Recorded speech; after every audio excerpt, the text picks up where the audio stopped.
I didn't wake up that morning thinking I'd end the day face down on the hood of my own truck, wrists locked in cold steel, listening to three grown men in fake tactical vests explain to me, very seriously, that I was under arrest.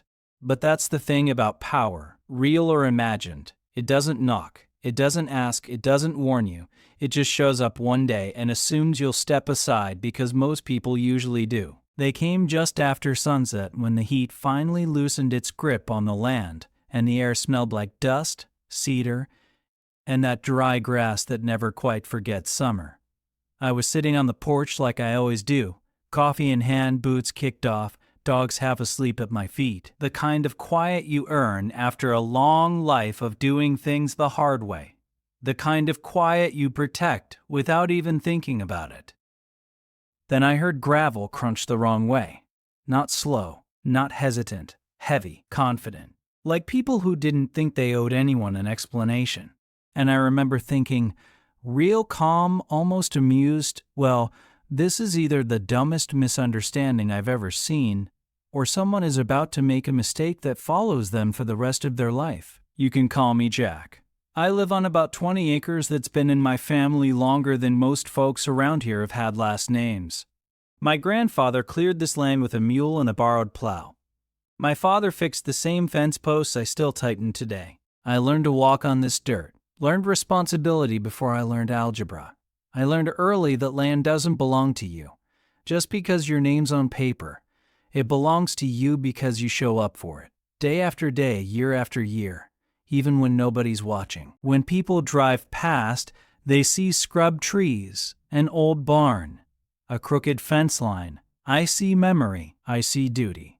I see mornings where my dad stood quietly watching the fog burn off the pasture, and nights where my grandfather told stories by lantern light. Because electricity hadn't made it out here yet. Out here, fences don't mean keep out. They mean this is yours to take care of. And I always have. For most of my life, nobody questioned that. Nobody crossed the fence without asking. Nobody told me how my land should look, or sound, or smell. The rhythm was steady. Sunup, coffee strong enough to wake the dead, cattle complaining like they always do, wine singing through wire fence. Quiet doesn't mean empty. It means settled. It means earned. Then Willow Ridge showed up. Willow Ridge community was one of those developments that tries real hard to look country without actually being country. Perfect sidewalks poured overnight. Imported trees staked upright like they needed permission to grow. Houses so close together you could hear your neighbor sneeze through the drywall, but wrapped in marketing words like privacy, retreat, and peaceful living. And, of course, an HOA. Clean. Organized. Confident in that quiet way that tells you they're used to winning arguments in rooms full of people who don't want trouble. At first, I didn't pay them much mind. People are free to live how they want. That's kind of the whole point. But they noticed me. They always do. An old barn doesn't fit neatly into a brochure, and cattle don't care about resale value. The first time I met Linda Kroll, she smiled like she'd practiced it in a mirror. HOA president, clipboard hugged to her chest like it carried real authority. She talked about neighborly cooperation, about shared vision, about how communities thrive when everyone does their part. She nodded a lot while she talked, like she was agreeing with herself more than she was talking to me. Then her eyes drifted past me to my barn and she said, "It disrupted the visual flow. Said my cattle made residents uncomfortable. Said a few people had complained about noise, about smells, about property values. She said it all gently, like she was doing me a favor." I laughed. Not to be cruel, just genuinely surprised. I told her those cows had been standing there long before her neighborhood had streetlights, and that barn had weathered storms before her subdivision was a line on a map.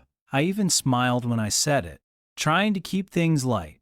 That's when her smile tightened. Just a fraction. City folks don't read silence well, but I do. And hers told me this wasn't going to end with a handshake. That was the moment this stopped being polite. After that, it came in waves. Letters first. Friendly greetings up top, threats buried near the bottom. Words nobody uses outside HOA meetings. Non-compliance, visual disruption, community impact.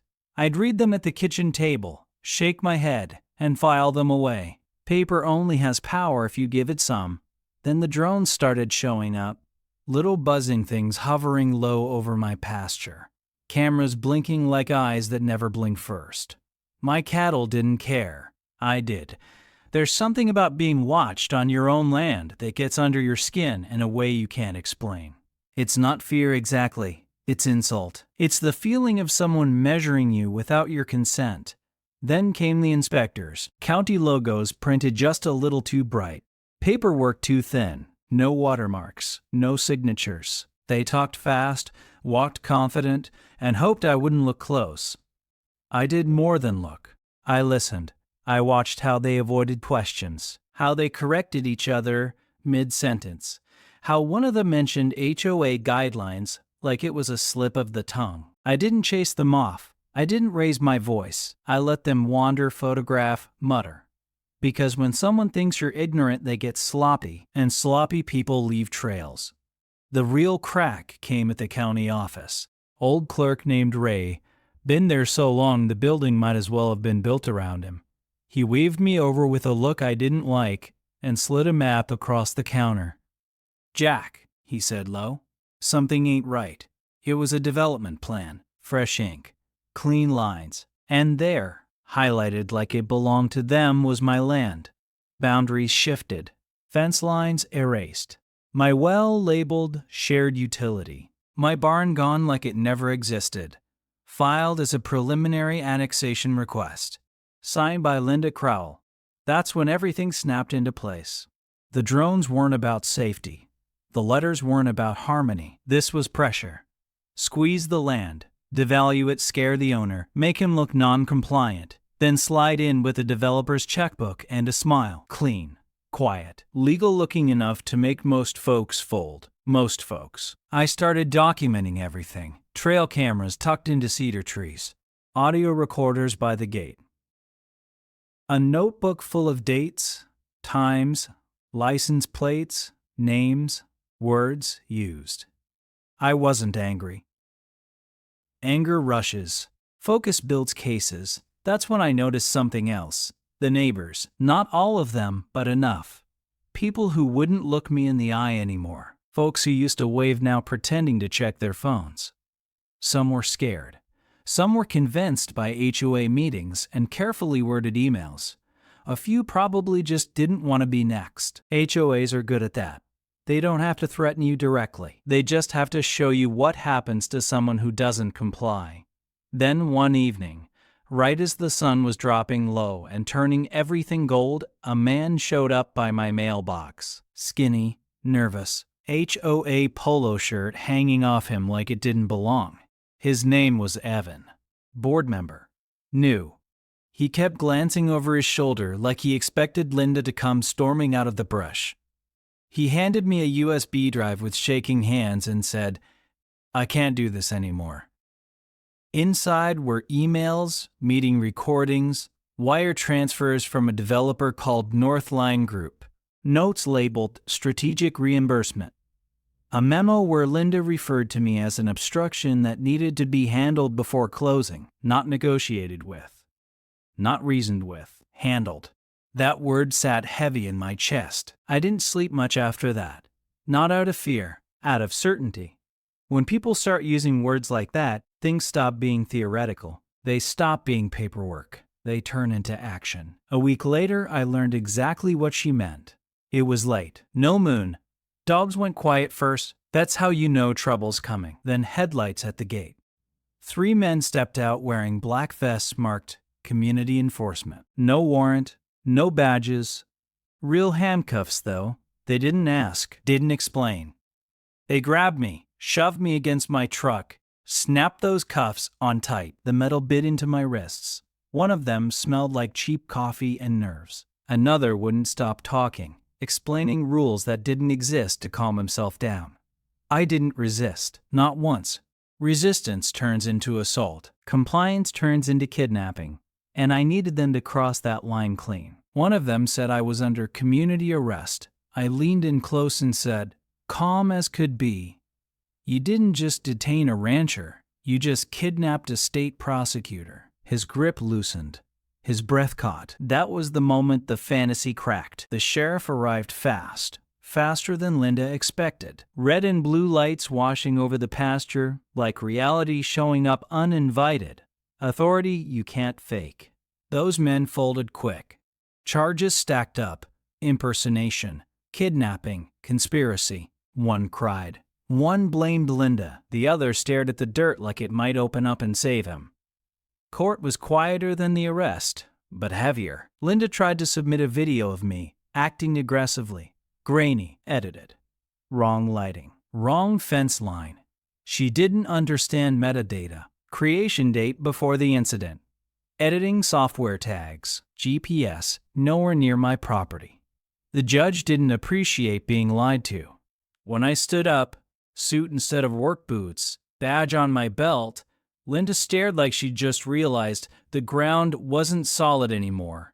I told her softly, I don't just understand the law, I write indictments. The room went still.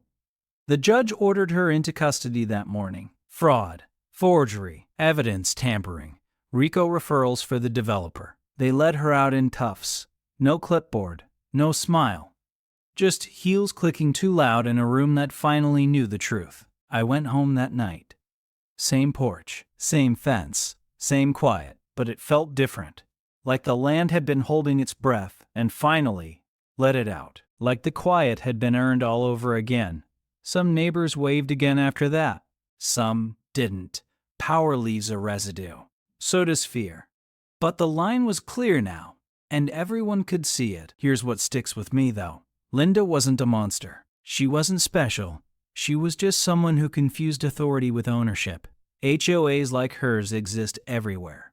Sometimes they keep the grass trimmed. Sometimes they forget who they work for. And when nobody pushes back, they forget where their power ends. So I'll ask you this. If someone showed up in your life with a clipboard and a smile, telling you what you're allowed to be on your own ground, where would you draw the line? Drop your thoughts in the comments. Was I right to let it go that far? Would you have shut it down sooner? And if you've ever had an HOA nightmare of your own, tell it. Because these stories don't end unless we talk about them.